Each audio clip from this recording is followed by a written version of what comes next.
Hello साथी, नमस्कार। मैं आपका भाई नकुल शर्मा।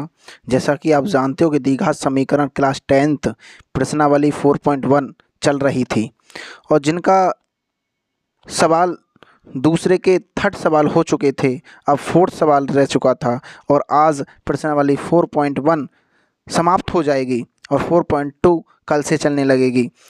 तो साथी, जानते हैं कि ऐसे सवाल अक्सर दिक्कत पैदा करते हैं एग्ज़ाम में बैठने के बाद कि क्या से क्या करें, क्या नहीं हुआ। आज से आप चिंता करना छोड़ दें। वीडियो को देखने के बाद आपको ही लगेगा कि हाँ, हमने एक अच्छी वीडियो देखी।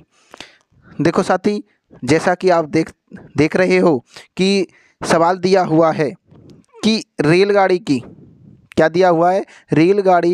एक रेलगाड़ी 480 किलोमीटर की दूरी समान चाल से तय करती है। यदि इसकी चाल 8 किलोमीटर पर आवर्स कम होती तो वह उसी दूरी को तय करने में 3 घंटे अधिक लेती। हमें रेलगाड़ी की चाल ज्ञात करनी है। तो इस प्रकार के सवालों को हम किस प्रकार से कर सकते हैं। देखो, बहुत बड़ी सरल तरीक़ा से आप इन सवालों को कर सकेंगे। देखो क्या है कि जो भी आपसे पूछा है कि हमें रेलगाड़ी की चाल ज्ञात करनी है, तो इसको क्या मानोगे कि माना रेलगाड़ी की चाल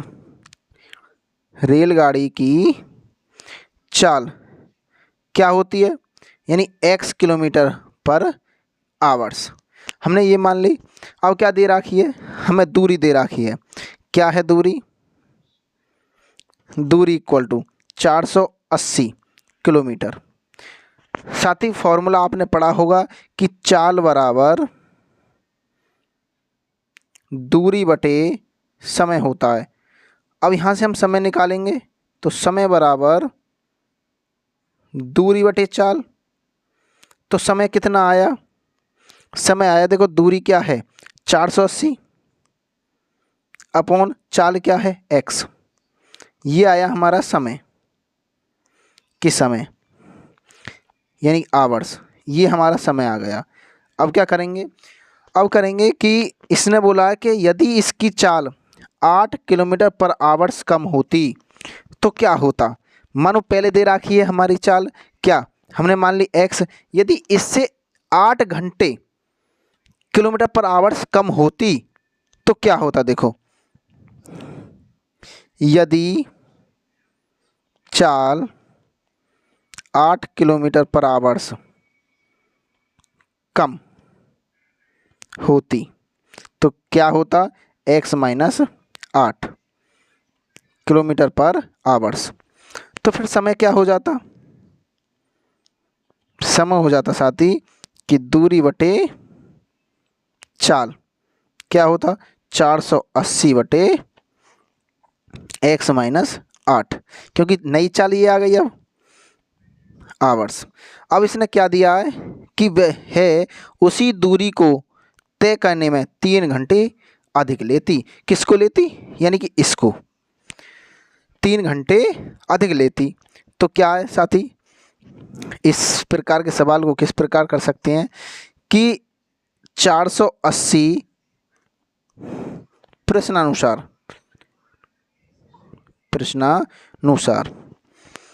480 बटे x माइनस 8 माइनस 480 बटे ये वाली चाल, ये वाली, यानी कि जो समय दिया है इस समय में से इस समय को यदि माइनस करोगे आप, क्या होगा इक्वल टू 3, जो ये दिया है। यानी इसको ज़्यादा ले रही है। किसको ले रही है, इसको। देखो क्या कह रहा है, इसकी चाल 8 किलोमीटर पर आवर्स कम होती तो वह उसी दूरी को तय करने में 3 घंटे कम समय लेती। हमारी बात समझ में। यदि इसमें से इसे घटाएंगे तो यही तो कम ले रही है।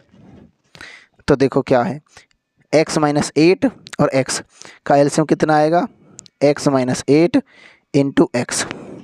देखो साथी, x माइनस 8 से x माइनस 8 कट गया, क्या बचा, ये बचा। तो 480 x माइनस, देखो इससे ये कैंसिल, तो 480 into x minus 8 equal to 3।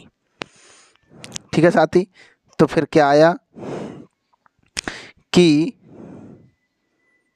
480 x minus इसकी मल्टीप्लाई इसमें करोगे तो 480x और इसकी मल्टीप्लाई इसमें करेंगे तो माइनस माइनस क्या हो जाएगा प्लस, क्या आएगा 0। 8 8 64 का 4 हासिल के 6 हासिल बचा 6, 8 चौक 32 6 38 इक्वल टू 3। इसकी मल्टीप्लाई इसमें करेंगे यानी इसके नीचे क्रॉस मल्टीप्लाई तो यहाँ पे पहुँच जाएगा तो एक्स स्क्वायर माइनस 8x। ठीक है साथी, तो देखो ये प्लस का ये माइनस का ये कट गए, 480 x में से 480 x जाएंगे कुछ नहीं बचेगा। तो देखो इसकी मल्टीप्लाई इसमें करेंगे तो 3x स्क्वायर, इसकी मल्टीप्लाई इसमें करेंगे क्या आएगा 8 या 24x और इसको उठाकर इधर लेके आएंगे तो 38 40 इक्वल टू 0। इस प्रकार से अब क्या है कि हमने देखो 3 इसमें 3 इसमें 3 इसमें यानी 3 से डिवाइड कर दो दोनों पक्षों में, क्या आएगा x square minus 8x minus 3 3 3 6 3 8 24 0 equal to 0। क्या है अब देखो ये द्विघात समीकरण बन गई, क्या बन गई ये द्विघात समीकरण आपके सामने है। अब क्या करना है कि गुणा करके 1280 आने चाहिए परंतु घट के क्या आने चाहिए 8 आने चाहिए, इनका आप फैक्टर करना है। क्या करना है फैक्टर करना है। तो साथ ही क्या आएगा कि एक्स स्क्वायर माइनस यदि 40 में से आप 32 घटाओगे और 40 में 32 की गुणा करोगे तो 1280 आएंगे और 40 में से 32 घटाएंगे क्या आएंगे 8। तो इस प्रकार से आप इसका फैक्टराइजेशन कर सकते हैं। तो एक्स स्क्वायर माइनस 40x तो माइनस माइनस क्या हो जाएगा प्लस हो जाएगा, माइनस 1280 इक्वल टू 0। क्या आया साथी देखो इसमें से और इसमें से क्या लेंगे x कॉमन तो x माइनस 40 प्लस 32 कॉमन लेंगे इसमें से क्या आएगा x माइनस 40। ठीक है साथी, अब क्या है इसमें से और इसमें से x माइनस 40 कॉमन लेंगे क्या आएगा x प्लस 32 इक्वल टू 0। मैंने साथ ही बताया कि इसको आप छोड़ दो, जो प्लस में आएगा इसको आप छोड़ दो, माइनस में वाले को आप ले लो, क्या आएगा x माइनस 40 इक्वल टू 0। तो x बराबर 40 और आपने क्या माना ये चाल यानी 40 किलोमीटर पर आवर्स और यही क्या साथी आंसर। तो साथी यदि आपकी समझ में आया है तो चैनल को सब्सक्राइब करें, लाइक करें, शेयर करें और कमेंट करें। धन्यवाद और अगली वीडियो देखने के लिए आप इसी चैनल पर बने रहें। अच्छी इसी के साथ 4.2 भी होगी, सभी कोर्स पूरा होगा।